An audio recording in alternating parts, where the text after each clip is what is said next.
మరి ముఖ్యంగా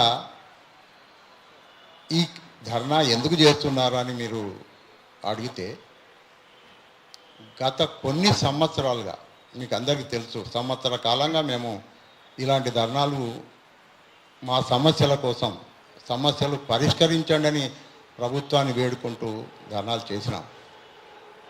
ఎంతోమంది అధికారులను మంత్రులను కలిసినాం.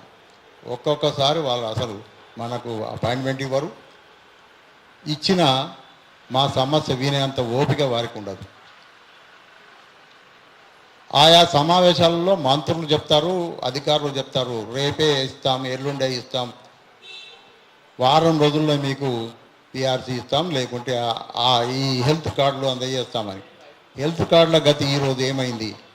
17 జూలై రోజు ఆరంభం చేసిన హెల్త్ కార్డుల పంపిణీ 2తో ముగిసింది. ఆ తర్వాత ఎవరికి రాలేదు. వచ్చిన కార్డులు ఏ హాస్పిటల్ వాళ్ళు తీసుకోలేదు. కాకపోతే ప్రభుత్వం మాత్రం ప్రకటనలు జారీ చేస్తూనే ఉన్నది. 400 మందికి ట్రీట్మెంట్ ఇచ్చినారు, 300 మందికి ట్రీట్మెంట్ ఇచ్చినారు, 200 మందికి ఈ నెలలో అన్ని హాస్పిటల్లో ఇచ్చినారు. ఒక్క హాస్పిటల్లో ఇప్పటి వరకు ఈ కొత్త స్కీములో ఎవరికి కూడా వైద్యం అందించబడలేదు. ఒకవేళ అందించబడితే ఎవరికి అందించినారు, ఏ హాస్పిటల్లో అందించినారు, కొన్ని వివరాలు ఇస్తే మేము కూడా మిగతా పేషెంట్లను మా దగ్గర, ఎందుకంటే మేమంతా వయోవృద్ధులం, తరచుగా అనారోగ్యం పాలవుతూ ఉంటాం. మరి ఆ ఆసుపత్రుల పేర్లు మాకు చెప్తే, ఇగో పలానా ఆసుపత్రిలో చేస్తూ ఉన్నారు, మీరు అక్కడికి పోండి అని ఒకవేళ మీరు చెప్పినట్టయితే మేము మా పేషెంట్లను, మా వృద్ధులైనటువంటి పేషెంట్లను మేము ఆ ఆసుపత్రులకు పంపే అవకాశం ఉంటుంది. అలా చెయ్యరు. 200 మందికి, 247 మందికి ఇట్లా చెప్పుకుంటూ కాలం గడుపుతున్నారు. మళ్ళీ ఇప్పుడు కొత్తగా ఏం ప్రతిపాదన చేసినారంటే, మళ్ళీ కొత్త ఫోటోలు, కొత్త ఆధార్లు, అన్ని వివరాలతో అప్లోడ్ చేయండి, ఆ తర్వాత కార్డులు ఇస్తాం. ఇంకొక అధికారి ఏం చెప్తాడు, 15వ తారీఖు లోపల రాష్ట్రంలో ఉన్న అందరికీ కూడా మేము ఈ హెల్త్ కార్డులు ఇస్తాం. ఇది సాధ్యమయ్యే పనేనా? ఇన్ని నెలలుగా జూన్ 2వ తారీఖు నుంచి మొదలుపెట్టినటువంటి కార్యక్రమం మా దగ్గర 3 నెలలుగా 1.5% పెన్షన్ కట్ చేస్తూ మమ్మల్ని ఆ స్కీమ్లో చేర్చినటువంటి వాళ్ళు మాకు వైద్యం అందించకపోవడం ఎంతవరకు సమంజసం? ఇది మేము ప్రభుత్వాన్ని అడుగుతున్నాం. మా దగ్గర డబ్బులు తీసుకుంటారు, కానీ మాకు వైద్యం అందించరు. ఆ డబ్బులు ఏం చేస్తున్నారు? కనీసం మీరు చెప్పాల్సిన అవసరం ఉంది. ఇది అదిగాక ఈ మధ్యనే 2,000 కోట్ల చొప్పున 3 నెలలు విడుదల చేసినారు. బాహాటంగా పత్రికా ప్రకటనలు ఇచ్చినారు, మేము అది ఇచ్చినాము, ఇది ఇచ్చినాము, ఇంతమందికి ఇచ్చినాము, అంతమందికి ఇచ్చినామని. మరి పెన్షనర్లలో ఇటీవల కాలంలో 2024 నుంచి రిటైర్ అయినటువంటి పెన్షనర్లో ఎంతమందికి చేరింది? చేరలేదు. సగం మందికి కూడా చేరలేదు.